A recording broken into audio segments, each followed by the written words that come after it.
ओम वंदे गौ मातरम। मित्रों, हमारे शरीर में आने वाली सूजन जो कभी कभी आती है, किसी किसी को लगातार बनी रहती है। आज हम हर प्रकार की सूजन के विषय में आपसे चर्चा करेंगे। मित्रों, इस वीडियो के निर्देशों को यदि आप ध्यान से सुनते हैं, समझते हैं, पालन करते हैं तो आप जो सूजन से परेशान है, जिनको नियमित सूजन बनी है, जब कभी कभी आ जाती है, आपको उसका कारण समझ में आ जाएगा। और कारण समझेंगे तो आपको यदि सामान्य सूजन है तो 2 से 3 दिन में आपको आराम मिल जाएगा। उसके बाद कभी आपको सूजन का सामना नहीं करना पड़ेगा। और यदि आपको किसी रोग विशेष के कारण से सूजन है तो उस पर भी हम आपको बता देंगे। वीडियो आपको कहाँ मिलेंगे, यदि आप पालन कर लेते हैं ना मित्रों, तो आपको उस रोग विशेष से भी समाधान मिलेगा और आप अपनी सूजन का परमानेंट सॉल्यूशन कर पाएंगे। मित्रों, आज हम आपको सूजन के लिए कुछ 18 होम रेमेडीज भी बताएंगे और उसके अलावा और क्या क्या कर सकते हैं हम आपको सारे निर्देश पूरे विस्तार से देंगे। क्योंकि हमारा उद्देश्य है दवा मुक्त भारत, और दवा मुक्त भारत तभी बनेगा जब हम अपने रोग को ठीक से समझेंगे तो हम उसका समाधान कर पाएंगे। क्योंकि हम कई बार समझे बिना समाधान करने जाते हैं, हम अपनी गलतियों को जहां नहीं सुधार पाते, जिससे समाधान होता नहीं है और हम दवाइयों पे दवाइयां खाते चले जाते हैं और हम दवा मुक्त कभी नहीं हो पाते हैं। तो मित्रों, हमारा उद्देश्य दवा मुक्त भारत और तभी बनेगा जब हम इस बात को समझेंगे, पालन करेंगे और अपना समाधान कर पाएंगे और दवा मुक्त हो पाएंगे। तो चलिए शुरुआत करते हैं। सबसे पहले इस वीडियो में हम आपको बताएंगे कि जो हम दवाइयां खाते हैं उसके साइड इफेक्ट क्या क्या होते हैं, उसके बाद इसके लक्षण क्या है, किस प्रकृति पे कैसा दिखता है, उसके कारण क्या है, उसके बाद इसमें आपको क्या सावधानियां रखनी है और अंत में हम आपको बताएंगे कि इसकी होम रेमेडीज क्या क्या आप कर सकते हैं। तो वीडियो पूरा देखिएगा यदि आप समाधान 100% अपने रोग का चाहते हैं तो। और हम 100% पे बात करते हैं, यदि आप हमारे निर्देश का पालन करते हैं तो आपको किसी भी समस्या का समाधान पूरा मिलता है, आधा अधूरा नहीं, पूरा मिल जाता है। तो चलिए शुरुआत। सबसे पहले आपको बताती हूँ कि इस रोग की यदि आप दवाइयां खाते हैं, सूजन की आप दवाइयां खाते हैं तो स्थितियां क्या बन जाती हैं। मित्रों, हमारे शरीर में जब सूजन आती है तो ऐसी स्थिति में कभी कभी दर्द भी साथ में होता है। अक्सर, कभी कभी नहीं, अक्सर दर्द साथ में होता है। तो जब आप दर्द की दवाइयां खाते हैं तो इसमें आपने नोटिस किया होगा तो हमारा जो नर्वस सिस्टम है, यानी कि हमारा जो तंत्रिका तंत्र है, वो बहुत ज्यादा बाधित होता है। क्योंकि वो तंत्रिका तंत्र को बहुत ज्यादा प्रभावित करती है। जो ये दवाइयां होती है, ये तंत्रिका तंत्र को सुलाने का काम करती है, जिससे हमारा जो नर्वस सिस्टम सो जाता है। तंत्रिका तंत्र, नर्वस सिस्टम एक ही बात है। जब ये सो जाता है तो ऐसी स्थिति में क्या होता है कि हमारे शरीर में आलस बढ़ जाता है, काम करने का मन नहीं करता है, भूख नहीं लगती है, नींद बहुत ज्यादा आती है, शरीर में थकान बनी रहती है। और उसके बाद जब काम करने का मन नहीं करेगा, भूख नहीं लगेगी, तो शरीर में कमजोरी आती है और गुस्सा बढ़ता है, तनाव बढ़ता है। क्योंकि काम नहीं हो पा रहा तो गुस्सा तनाव अपने आप बढ़ जाता है, जिससे हमारा बहुत ज्यादा स्वभाव चिड़चिड़ा भी हो जाता है और अंततोगत्वा कभी कभी इंसान डिप्रेशन तक का शिकार हो जाता है। तो यदि आप इन समस्याओं से बचना चाहते हैं तो आगे अपने रोग के लक्षण और कारणों को ध्यान से सुन के समझिए और आगे के निर्देशों को पूरा पालन करके समाधान लीजिए। और चलिए आगे बढ़ते हैं कि अब इस रोग के लक्षण क्या होते हैं। तो लक्षण इसमें जो है अलग अलग थोड़े दिखते हैं, क्योंकि अलग अलग 2 आधार पे दिखते हैं। एक होता है प्रकृति और दूसरा होता है स्थिति। मित्रों, प्रकृति यदि हमारी कफ की प्रकृति है, कफ की प्रकृति किसे हम मान लेंगे, जिनका शरीर बहुत ज्यादा मोटा है उनकी प्रकृति, और जिनको कफ की प्रॉब्लम बहुत ज्यादा होती है तो हम इसको कफ की प्रकृति अभी वर्तमान में मान रहे हैं। तो ऐसी स्थिति में इनको सूजन बहुत ज्यादा दिखती है, मतलब थोड़ी सी सूजन आती है तो शरीर वैसे ही मोटा और बहुत ज्यादा दिखने लग जाती है। तो ऐसी स्थिति में लगता है कि बहुत ज्यादा सूजन आ गई है। वहीं जिनकी पित्त की प्रकृति होती है उनको सूजन आती सामान्य है, उनको सामान्य दिखती, क्योंकि जो पित्त की प्रकृति होती है ना मित्रों, उसमें ऑलरेडी अंदर गर्मी बनी हुई है तो उतनी ज्यादा सूजन नहीं आने देता है। अब जिनकी वात की प्रकृति होती है, इनके शरीर में आपको बता दूं कैसे होते हैं। कफ की प्रकृति वालों का शरीर मोटा होता है, वात की प्रकृति वालों का शरीर बहुत पतला होता है और पित्त की प्रकृति वालों का शरीर सामान्य होता है, मतलब उनका वजन सामान्य होता है। और जिनकी कफ की प्रकृति होती है उनका वजन बहुत ज्यादा कम होता है, नहीं वो सामान्य वजन से कम होता है। तो ऐसी स्थिति में उनकी जिस अंग में सूजन आती है ना, वो अंग बहुत ज्यादा चमकता है, चमकीला जैसा हो जाता है। और उतना ही अंग होगा, जैसे इस उंगली पे सूजन आई, माना यहाँ सूजन आएगी ना, तो ये अंग बहुत ज्यादा चमकेगा और बाकी ज्यादा नहीं चमकेगा। वहीं जिनको कफ की स्थिति है उनकी पूरी उंगली पता चला सूज गई, ऐसी स्थिति भी बन जाती है। तो ऐसा लगता है बहुत ज्यादा सूजन आ गई है। तो हमने ये आपको स्पष्ट किया कि प्रकृति के अनुसार सूजन होती है। और मित्रों, सूजन 2 प्रकार की होती है। जैसे एक में पानी भरता है और दूसरी सूजन में होता है जिसमें हवा भरती है। हमारे जो टिश्यू होते हैं ना हमारे शरीर में, उत्तक या टिश्यू जिसे हम कोशिकाएं कहते हैं, तो उसमें जो है वो पानी या हवा भर जाती है जिससे वो सूजन आ जाती है। अब मानो कि हवा भर के सूजन आई है तो आप उस अंग को दबाएंगे ना तो एकदम अंदर खड्डा जैसा पड़ जाएगा और बहुत अच्छे से गहराई से अंदर तक दब जाएगी और दर्द तो उसमें होगा पर दब जाएगी। तो उसके अलावा मित्रों, किसी किसी को क्या होता है, जिनको पानी भरने से सूजन आती है वो दबाने जाएंगे, दबेगा नहीं, वहां पिलपिलापन महसूस होगा, जैसे आम कैसे पिलपिला देते हैं वैसा महसूस होगा, उनका दर्द ज्यादा महसूस होगा। तो ये दोनों में अंतर होता है सूजन में। अब ये सूजन किस कारण से कौन सी आती है हम आपको वो भी बता देंगे ताकि स्पष्ट हो जाए मित्रों, जिनको किडनी ठीक से काम नहीं कर पाती है उनको पानी भरने वाली सूजन आती है, और जिनकी किडनी ठीक से काम कर रही है तो उनको हवा भरने वाली सूजन आती है, क्योंकि उनका पानी निकल रहा है तो उसको में पानी नहीं भर पाता है तो उनको हवा भरने वाली सूजन आती है, तो जिसमें कहा ना दबाने से वो दब जाता है, और ये सूजन जो है बहुत कई तरीके से हो जाती है। तो मित्रों, अब इसमें जो सूजन आती है उसमें होता क्या, इसमें प्यास बहुत ज्यादा लगती है, मुंह सूखा सूखा लगता है, स्किन भी सूखी सूखी लगती है, और साथ ही किसी किसी को बुखार आ जाता है, दर्द भी होता है। तो ये हमने इसके सामान्य लक्षण आपको बता दिए, और इसके जो पीछे बड़ी जो विषय थे वो हमने आपको बता दिए, ताकि आपको अपनी समस्या समझने में सरलता हो, क्योंकि जितनी समस्या समझने में सरलता होगी ना उतना ही आपको समाधान करने में सरलता होगी। तो चलिए अब हम इसके कारण आपको बता देते हैं कि इसके पीछे कारण क्या होते हैं। मित्रों, जैसा कि हमने थोड़ी देर पहले आपको बताया, जिनकी किडनी फेल हो जाती है, उनको पेशाब ठीक से नहीं होती है, पानी शरीर से निकल नहीं पाता, जिनको पसीना नहीं आता, उनके साथ भी कभी कभी स्थिति बन जाती है।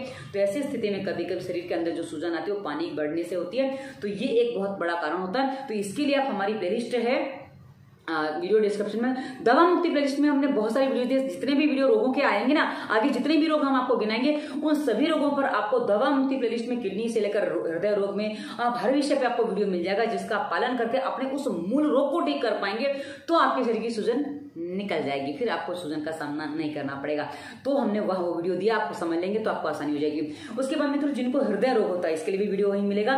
तो जिनको हृदय रोग होता है उनके हाथों पैरों में इनकी जांघों में अक्सर सूजन बनी रहती है। उसके बाद जिनको लीवर में प्रॉब्लम होती है उनके पेट पे सूजन बनी रहती है। जिनको कब्ज की प्रॉब्लम होती है उनकी पिंडियों में सूजन बनी रहती है। तो ये जो स्थिति है ना मित्रों, ये अलग अलग तरीके से होती है, तो अलग अलग सूजन होती है। और वहीं जिनको मासिक धर्म के दौरान सूजन आती है उनके शरीर में कहीं भी सूजन आ जाती है। और उसके बाद कुछ लोगों को चावल और खट्टा खाने से भी सूजन आ जाती है। मतलब रात को यदि आप चावल और खट्टा खाते हो, थोड़ा ज्यादा खट्टा खा लिया, रात को खट्टा चावल नहीं खाना चाहिए, आयुर्वेद इसका मना करता है, पर कई बार कुछ लोग समझते नहीं है, मानते नहीं, रात को खट्टा खा लेते हैं, चावल खा लेते हैं। तो ऐसी स्थिति में आपके शरीर के किसी भी अंग में सूजन आने की संभावना बन जाती है। तो रात को खट्टा और चावल कभी नहीं खाना चाहिए, इनसे आपको बचना चाहिए। आप पतली खिचड़ी खा सकते हैं, घी खा सकते हैं, दही के साथ नहीं, कड़ी वगैरह नहीं खा सकते। आप बोलेंगे हम गर्म करके चलेंगे, नहीं चलेगा, बिल्कुल नहीं चलेगा, कड़ी भी नहीं चलेगी। कड़ी खानी है दिन में खाइए, खट्टी कोई चीज खानी है दिन में खाइए, टमाटर खाना है दिन में खाइए, नींबू खाना है दिन में खाइए, हाँ दही खाना है सुबह खाइए, पर दही नियमित नहीं खाना है। तो ये आपको जो चीजें खानी है, खट्टी चीज सुबह खा लीजिए, दोपहर तक खा लीजिए, सूर्य के सामने तक खा लीजिए। उसके बाद यदि आप खाते तो ये आपको सूजन देगा। और फ्राइड राइस खाते तो वो सूजन देगा, हाँ पतली खिचड़ी आपको सूजन नहीं देगी, खिचड़ी सूप आपको सूजन बिल्कुल नहीं देगी, उसमें आपको समस्या नहीं, पर वो गरम गरम आपको खानी है तो सूजन नहीं देगी।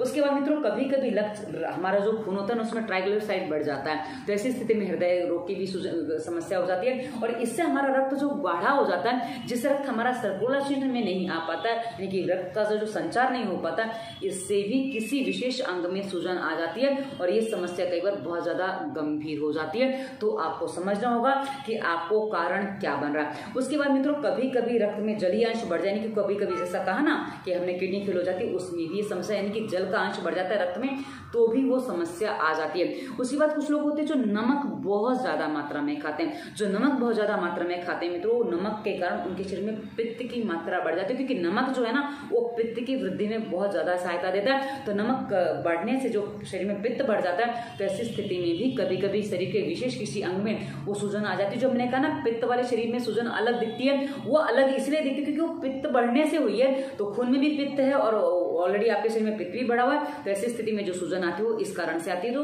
आपको नमक और तीखे पर कंट्रोल करना होगा। नमक और तीखा मित्रों, ये जो है, ये तीखा जो है वात रोगी भी थोड़ा बहुत खा लें तो दिक्कत नहीं आती है, पर ज्यादा आ जाती है। जो तीखा है वात और पित्त दोनों बढ़ाता है एक्चुअली, और जो नमक है वो वात और कफ, पित्त और कफ बढ़ाता है। जी हाँ, तो इसलिए आपको समझना होगा कि आपको कहाँ क्या करना है। ये थोड़ा आपको कंफ्यूजन करेगा, तो इसको समझना, तो विस्तार से समझने के लिए हमारी प्लेलिस्ट है अपनी प्रकृति समझो, उसमें मैं विस्तार से वीडियो दिया। और यदि आप ये वीडियो पूरा देखते ना, तो लास्ट में उसका लिंक आपको वीडियो के स्क्रीन पे ही मिल जाएगा, तो आप उसको क्लिक करके आप उसको आगे समझ सकते हैं। तो उसको आप पूरा देखेंगे तो आपको अपनी प्रकृति कैसे समझिए वो आसानी से समझ में आ जाएगा। तो आगे बढ़ते हैं मित्रों। उसके अलावा कभी कभी लोग एसिडिक भोजन ज्यादा करते हैं, जिसमें एसिड की मात्रा ज्यादा होती है। एसिड की मात्रा किसमें ज्यादा होगी? जो भोजन आपका रेडी टू ईट आ रहा है, जिसमें केमिकल्स पड़े हुए हैं, जिसमें प्रिजर्वेटिव पड़ा हुआ, वो सारा का सारा एसिडिक भोजन है। जो बासा भोजन वो सारा एसिडिक है।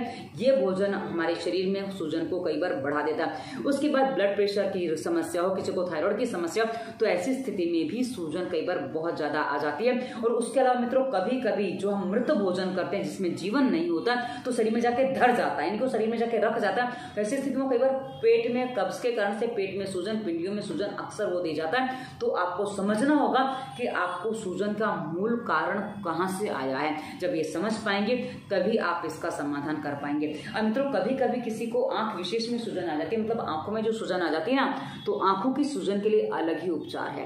आंखों की सूजन पे पूरे शरीर का नियम लागू नहीं होता है। तो आंखों में यदि सूजन आ जाए तो आपको क्या करना है, आप आलू काट लीजिए, आलू की जो पतली स्लाइस है उसको भी रख सकते हैं, एकदम उसको मुड़ जाती है जैसे चिप्स जैसा बनाते हैं ना, उसको भी रख सकते हैं। या आप ककड़ी की स्लाइस होती है उसको भी बहुत पतला काटिए, बिल्कुल मोटा ना काटे, क्योंकि मोटा काटने से वो ऊपर रखा रहता है, वो अंदर नहीं जाता है। जो आप पतला काटते हैं जिसे चिप्स काटते हैं वो एकदम पतला आंखों पे चिपक जाता है, दबाना नहीं चिपका देना, तो उससे आपकी आंखों को बहुत ज्यादा आराम मिलता है। उसके अलावा आप गर्म पानी की पट्टी, ठंडे पानी की पट्टी भी रख सकते हैं, पर बहुत ज्यादा ठंडा नहीं लेना, क्योंकि हमें आंख में ब्लड सर्कुलेशन कम भी नहीं करना है जिससे समस्या दूसरी ना आ जाए। तो नॉर्मल पानी की पट्टी आप रख सकते हैं। उसके अलावा दूध का जो फहा आता है ना, दूध कच्चा दूध हो तो सबसे अच्छा है, उस दूध को रुई में लगा लीजिए, उसकी पट्टी यहाँ रख दीजिए, उससे भी आपको सूजन में, आंखों की सूजन में जल्दी आराम हो जाता है यदि आंखों में सूजन है तो। और कभी कभी किसी किसी को गर्भावस्था में सूजन आ जाती है। मित्रों गर्भावस्था में जो सूजन आती है तो उसके पीछे और कारण होते हैं, तो आप गर्भावस्था प्लेलिस्ट की वीडियो देखिए, वहां आपको हमने सारी जानकारी विस्तार से दी है। यदि आप उसका पालन करते हैं तो आपको गर्भावस्था की सूजन का पूरा समाधान मिलेगा। और मित्रों एक बात और बता दूं, कभी कभी बस में सफर करते हो, ट्रेन में सफर करते हो, पैर लटका के बैठने से सूजन आ जाती है, तो आप वहां पैर ऊपर करके बैठ जाइए, समस्या नहीं आएगी। और उसके अलावा कभी कभी कुछ जीव जंतु काट जाता है तो सूजन आ जाती है, तो जीव जंतु काटने का असर निकलेगा तो सूजन अपने आप चली जाएगी। और हाँ, जीव जंतु जब काटे ना उसको कभी मसलो मत, मसलने से जब आप मसल देते हो ना तो उससे उसका जो जहर ज्यादा फैल जाता है, जितना वो फैलेगा उतनी सूजन आएगी। तो यदि आपको जीव जंतु काट जाता है तो क्या करना, उस समय उस अंग को सीधा सा कैंची या चाकू है उसको ऊपर से खाली से टच कर दीजिए, थोड़ा ऐसे दबा दीजिए, या उंगली से खाली आप दबा दीजिए, एक जगह ऐसे दबा दीजिए। आप थोड़ा सहन कर लीजिए, उसको मसलना नहीं है, तो आपको सूजन नहीं आएगी। यदि आप इससे बचाव चाहते हैं तो आपको बचाव पूरा हो जाएगा। तो आशा है आपको सूजन के रीजन समझ में आ गए होंगे। तो अब आपको कारण और भी बता दूं, क्योंकि हमारे शरीर में समाधान के रूप में हो जाता है कि यदि आपका शरीर लचीला होगा, आपके बॉडी में फ्लेक्सिबिलिटी होगी, आपके शरीर में फुर्तीलापन होगा, तो सूजन कभी नहीं आएगी। ये हमने पहला समाधान आपको बता दिया कि आपका शरीर कैसा होना चाहिए, क्योंकि जो ठीक हमारे बॉडी में जो आलस जो होता है ना, वो एक जगह बैठे रहते हैं, हिलन चलन नहीं करते हैं, तो मूवमेंट नहीं हो पाती, इससे भी सूजन बढ़ जाती है। तो जो लचीला शरीर होगा, फ्लेक्सिबल बॉडी होगा, फुर्तीला होगा, तो उसमें कभी भी सूजन नहीं आएगी, और आएगी तो फटाफट चली जाएगी। तो आशा है हमें समझ में आया होगा, आपको समझ में आया होगा कि हमारी कैसी कैसी खान पान की गलतियां होती हैं। अब यदि आप इसको विस्तार से समझना चाहते हैं तो इस वीडियो के डिस्क्रिप्शन में हमने 2 प्लेलिस्ट दी हैं, डू एंड डोंट के रूप में। डू हमने बताया स्वास्थ्य नियम के रूप में, जिसमें हमने आपको बताया कि नाक में तेल क्यों डालना, कैसे डालना, कितना डालना, कितनी बार डालना, हमने सारी जानकारी दी। यदि आप नाक में तेल डालना सीख जाते हैं तो आपके जितने भी रोग है जिसके कारण से आपको सूजन आ रही है, उन सब में आपको समाधान मिलना शुरू हो जाएगा। उसके साथ ही यदि आप स्वास्थ्य नियम का पूरा पालन, जिसमें पानी कैसे पीना, कितना पीना वो बताया, उसका पालन करते तो आपका पेट साफ होने लगेगा, जिससे आपके आधे रोग साफ हो जाते हैं। उसके बाद आप समझ लेते कि भोजन में क्या खाना है क्या नहीं खाना है, तो आपको शरीर को स्वस्थ करने में पूरी सहायता मिलेगी। और एक प्लेलिस्ट में दिए कभी मत करना रोगों के कारण, यानी कि डोंट में हमने आपको बताया कि क्या क्या चीजें करने से आपको शरीर में पीड़ाएं आती है, आप समझ लेते हैं। वैसे आपको पता तो है, पर कई बार क्या होता है हम अपनी गलतियों को विस्तार से समझ नहीं पाते, जिसे हम उनको छोड़ नहीं पाते हैं। आप यदि समझ लेते हैं, छोड़ देते हैं, तो आपको अपनी समस्या के समाधान में बहुत जल्दी आराम मिलेगा। मित्रों यदि आप इतना ही पालन कर लेते हैं तो आप देखेंगे आपके शरीर में बहुत ज्यादा बदलाव आता है। उसके बाद हमने आपको बताया कि प्राणायाम कैसे करना है और क्या क्या प्राणायाम करना है, उसके आगे हमने संपूर्ण प्राणायाम प्लेलिस्ट दी है, उसको आप पालन करेंगे तो आपको बहुत जल्दी अपने हर रोग पे समाधान मिलेगा। और हमने एक प्लेलिस्ट और दी है फालतू विचार मुक्ति।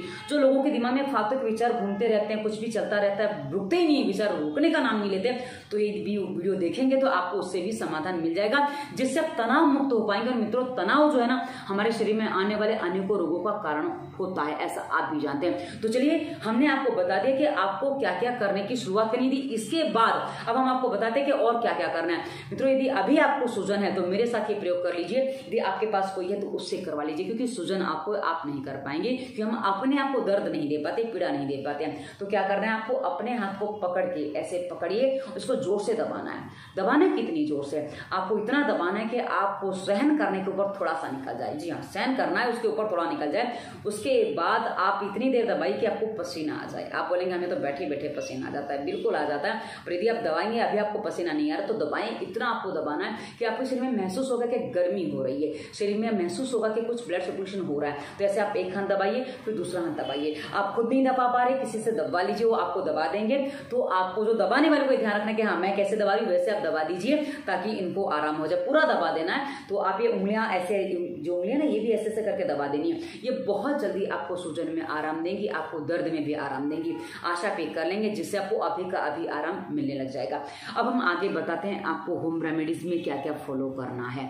मित्रों सबसे पहले होम रेमेडीज जो हमारी है सूजन के लिए, हल्दी मिश्री घी दूध है। जी हाँ, हल्दी मिश्री घी दूध। हल्दी वाला दूध हमने बहुत सारी वीडियोज में बताया। आपको दूध लाना है, एक ही बार गर्म करना, उसको बार बार गर्म नहीं करना, उसकी मलाई नहीं निकालनी है।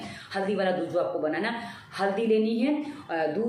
हल्दी यदि आपकी पित्त की प्रकृति है तो हल्दी नहीं लेनी है, इसमें ये ध्यान रखिएगा। यदि आपके शरीर में जलन है तो इसमें हल्दी नहीं डालेंगे। पर हाँ, 4 चीजें हमने बताई हैं। और यदि आपको कफ ज्यादा है तो आप इसमें मिश्री और घी नहीं डालेंगे, तो फिर हल्दी और दूध ही आप लेंगे। और वात की प्रॉब्लम है तो आप तीनों ले सकते हैं, चारों चीजें डाल सकते हैं, कोई समस्या नहीं है। पर हाँ, आपको क्या करना है, हल्दी, घी, दूध और मिश्री, ये चारों चीजें मिलानी है। इसको फेंट लेना है और इसको फेंट के आप पी लीजिए। ये रात को सोते समय आपको पीना है। ये आपका पेट साफ करने में आपकी सहायता करेगा, जिससे आपके शरीर में हल्कापन आएगा और आपकी सूजन में आराम मिलने में आपको शुरुआत हो जाएगी। उसके बाद मित्रों दूसरा प्रयोग है जौ और पानी। 1 लीटर पानी में आप 100 ग्राम जौ डाल दीजिए, उसको आपको उबाल लेना है। और उसके बाद जौ का पानी रात को भिगा दीजिए, सुबह आप इसको उठ के ही उबाल लीजिए। और उबालने के बाद इसको ऐसे ही रख दीजिए, पानी ठंडा हो जाएगा तो आप इस पानी को पी सकते हैं। और जौ को आपको क्या करना है, यदि आप ये जौ वापस सुखा लेते हो तो इसको हल्का सा कूट लीजिए, इसका छिलका निकल जाएगा। इसके बाद इसका आप क्या कर सकते हो, इसका आप दलिया बना सकते हो। इसको खाने से भी इसका दलिया, जौ का जो छिलका वो निकालना जरूरी हो जाता है, नहीं तो अटकता है, तो आप उसको निकाल देंगे और उसका दलिया बना लेंगे। तो ऐसे मिक्सी में भी वो दलिया बन जाता है, उसको करने से बन जाएगा। तो यदि आप ये कर लेते हैं, ये आपके कब्ज को दूर करने में बहुत अच्छा उपाय करता है। तो आप इसको फेंके नहीं, और नहीं तो कुछ नहीं करते बना, इसको ऐसे वापस सुखा दीजिए और गेहूं में डाल के आप इसको आटे में पिसवा लीजिए। और आटा मोटा पिसवाइए, जिससे आपका पेट साफ हो। हमने स्वास्थ्य नियम में बताया, इसलिए मैं यहाँ विस्तार से नहीं बता रहे हैं कि आटा कैसा पिसवाना, हमने वहां बता रखा है। तो आप देखेंगे तो आपको पता चल जाएगा। उसके बाद मित्रों तीसरा जो प्रयोग है, मक्खन और काली मिर्च। मक्खन लीजिए, करीब 10 ग्राम जितना मक्खन ले लीजिए, उसमें करीब चुटकी से 2 चुटकी आपको काली मिर्च डालनी है। ये भी आपकी सूजन में काफी अच्छा आराम देगा। आप देखिए दोनों जगह दोनों चीजें होती है, एक चिकना है और एक तीखा है। मतलब चिकना जो है वो कफ को बढ़ाता है, और जो ये जो है ना तीखा है, ये आपके पित्त और वात को बढ़ा देता है। तो दोनों को इस बैलेंस किया जाए, इसलिए तो आपको कौन सी रेमेडी सूट करे वो आपको देखनी होगी। 1-2 बार खाएंगे तो आपको पता चल जाएगा, तो आप वो ले सकते हैं। तो आपको क्या करना, मक्खन घर का बना होना चाहिए, बटर बाजार का नहीं चलेगा, ये आपको समझना पड़ेगा। घर का बना हुआ ताजा मक्खन लीजिए, उसमें ये काली मिर्च का चूर्ण मिलाइए, और इसमें चाहे तो आप थोड़ी सी मिश्री भी मिला सकते हैं। ये कफ नहीं है तो मिश्री मिला लीजिए, और कफ है तो आप मक्खन भी ना लें तो ज्यादा अच्छा है, क्योंकि आपको उतना हितकारी नहीं है। पर जिनको वात और कफ पित्त की समस्या है वो मक्खन और काली मिर्च का प्रयोग करेंगे तो दिक्कत नहीं आएगी।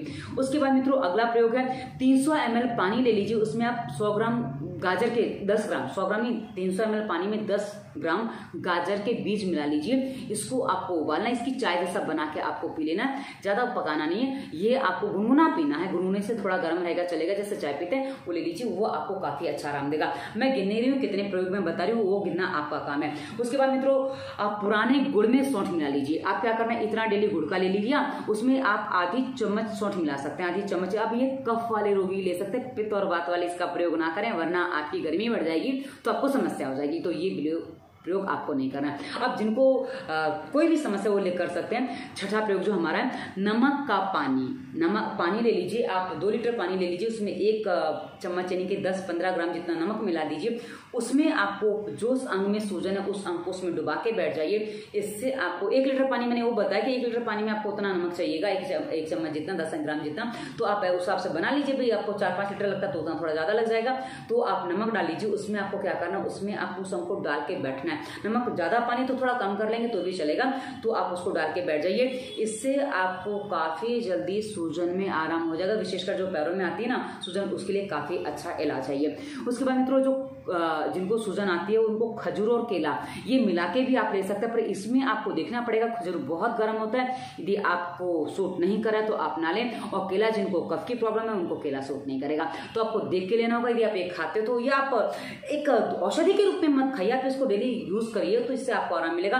पर ध्यान ये रखना है, खजूर जो है गर्म होता है, तो वात वाले वात में पित्त है तो आपको नहीं चलेगा, वरना आपको चल जाएगा। मुझे खजूर नहीं चलता इसलिए मैं आपको बता रही हूँ, तो आपको समझना होगा कि आप क्या चीज ले सकते हैं क्या नहीं ले सकते। उसके बाद मित्रों गोबर का जो कंडा होता है ना, गोबर गाय का गोबर आता है, कई बार वो कंडा क्या होता है पूछते हैं, इसलिए मैं आपको क्लियर कर रही हूँ कि गोबर का जो कंडा होता है उसकी आप राख बना लीजिए, उसको आप जला लीजिए, उसमें अंगारे खत्म हो जाए। उसके बाद जो उसको गरम गरम जो राख होती है ना उसको सूजन के अंग पे लगा दीजिए, ये बहुत जल्दी सूजन में आराम देता है। और गाँव में ये प्रयोग करना बहुत सरल होता है, बहुत अच्छा होता है। यदि चूल्हा आपका बुझ चुका उसके बाद उसमें जो राख होती है ना वो आप इस्तेमाल कर लीजिए, वो भी आपको काफी अच्छी सूजन में आराम देती है, तो इसका प्रयोग आप कर सकते हो। आप करीब 1 से 2 ग्राम हल्दी ले लीजिए, उसकी फंकी आप गुनगुने पानी से भी ले सकते हैं, इससे भी सूजन में आराम हो जाएगा। इसमें आपको गले में जो ये वो टॉन्सिल वगैरह हो जाते हैं ना उसमें भी आराम हो जाता है। पर ध्यान रखें पित्त की प्रकृति है तो हल्दी आपको सूट नहीं करेगी, तो आप हल्दी नहीं ले सकते।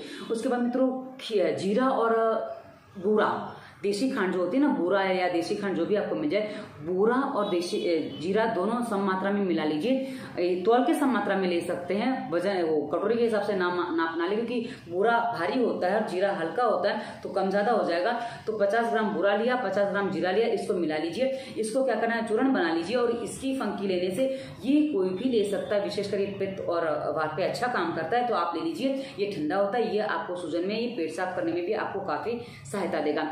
उसके बाद मित्रों आपको 100 ग्राम आलू लेना है और 200 ग्राम पानी लेना है। 100 ग्राम आलू आप उसको कस लीजिए, कद्दूकस से कस लीजिए, उसको 200 ग्राम पानी में आप उबाल लीजिए। उसके बाद क्या करना है, इसको आप जहाँ सूजन है उसके बाद उसको जो गुनगुने से थोड़ा गर्म रह जाए, जितना आप बर्दाश्त कर सके, सहन कर सके, उस अंक पे उसका लेप कर दीजिए। इस लेप को करने से भी सूजन में बहुत जल्दी आराम हो जाता है। इसके अलावा आप सौंठ का लेप कर सकते हैं। सौंठ को क्या करना है, आपको थोड़ा सा पानी ले लीजिए सौंठ का, उसमें आपको एक हलवा जैसा बना लेना, उसमें थोड़ा सा तिल का तेल डाल लीजिए, तिल का वो सरसों का तेल हो वो डाल लीजिए, और इससे आपको सौंठ का जो आप हलवा जैसा बना लेंगे ना, बहुत गाढ़ा नहीं बनाना, पतला नहीं बनाना है। क्या करना है, आप बनाएंगे तो आपको पता चल जाएगा, तो उसको भी आप लेप करते हैं तो सूजन की जगह पे, और उसके ऊपर पट्टी बांध दीजिए, इससे भी सूजन में काफी जल्दी आराम हो जाता है। उसके बाद मित्रों अनानास का रस भी पी सकते हैं, पर जो गर्भवती महिलाएं उनको अनानास नहीं लेना है। सामान्यतः अनानास कोई भी ले सकता है, तो आप अनानास का रस का सेवन कर सकते हैं, इससे भी आपका पेट साफ होने में सुविधा होगी, जिससे आपको सूजन में भी आराम हो जाएगा। अब सेब का छिलका है और वो पानी लेना है, सेब का छिलका और पानी 1-1 कप दोनों ही ले लीजिए। इसमें आपको तौलिया भिगा लेना है, यानी कि जो कपड़ा भिगा लीजिए, और सूजन के हिस्से पे आप उसको लगा दीजिए, इससे भी सूजन में बहुत जल्दी आराम हो जाता है। उसके अलावा मित्रों सूजन जो पूरे शरीर में सूजन आ जाती है, विशेषकर पेट पे सूजन आ जाती है, नाभि के नीचे के हिस्से में सूजन आ जाती है, जांघों पे सूजन आ जाती है, उसके लिए आप एक प्रयोग करें। आपको क्या करना, एक बर्तन दो ले लीजिए, उसमें एक में गर्म पानी रखना है, एक में ठंडा पानी रखना है। तो आपको क्या करना है, गर्म पानी और ठंडा पानी दोनों अलग अलग रखना है, और एक तौलिया गर्म पानी में, एक तौलिया ठंडे पानी में रखिए, और उसके बाद आपको पहले गर्म पानी की पट्टी लगानी है, उसके बाद ठंडे पानी की पट्टी लगानी है। आपको कपड़ा थोड़ा मोटा रखना है, तौलिया जो मोटा रखना है आपको, तो आपको क्या करना है, गर्म पानी का पट्टा रखा, उसके बाद उसको 2 से 5 मिनट उसको रखा रहने दीजिए, इतनी देर वो गर्म रहना चाहिए। उसके बाद उसको हटाइए, उसके ऊपर ठंडा पानी का पट्टा रखिए। एक बार ठंडा पानी फ्रिज का नहीं लेना है, नॉर्मल जो बाहर टैप का पानी है या जो रूम टेम्परेचर का पानी है वो आप प्रयोग कर सकते हैं। बहुत ज्यादा ठंडा नहीं लें, थोड़ा ठंडा करेंगे तो भी चल जाएगा, गर्मी के दिनों में थोड़ा ठंडा करेंगे तो चल जाएगा, पर रूम टेम्परेचर का पानी लेंगे तो ज्यादा अच्छा काम करेगा। उसके बाद मित्रों एक चाय, जो आप चाय पीने के शौकीन है, कॉफी पीने के शौकीन हो, आप चाय कॉफी को हटा दीजिए। आपको क्या करना है, अर्जुन की छाल आप ले सकते हैं, जीरा है, धनिया है, अजमोद है, चाय, और वो इनकी आप चाय बना के पी सकते हैं। मतलब जो भी चीजें हमने आपको बता दी हैं, इसको कोई भी चीज को आप उबाल लीजिए और उसको चाय के तरीके से पी सकते हैं। आप बोलेंगे इसमें दूध मिला सकते हैं, हमने वीडियो डिस्क्रिप्शन में कभी मत करना जहाँ चाय के विकल्प दिए वहाँ ये वीडियो दिया है, आपको वहाँ पता चल जाएगा।